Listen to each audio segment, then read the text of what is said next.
Merhaba. Selim. Bonjour. Salam. Привет. Selam. Çiçek, Gül.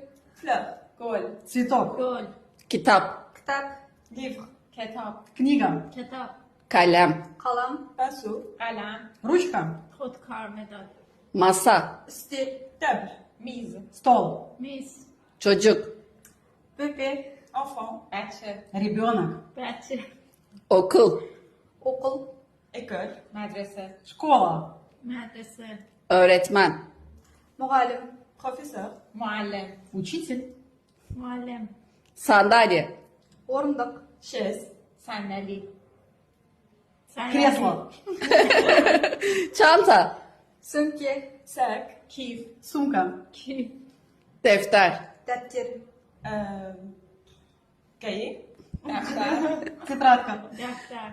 Görüşürüz. Görüşürüz.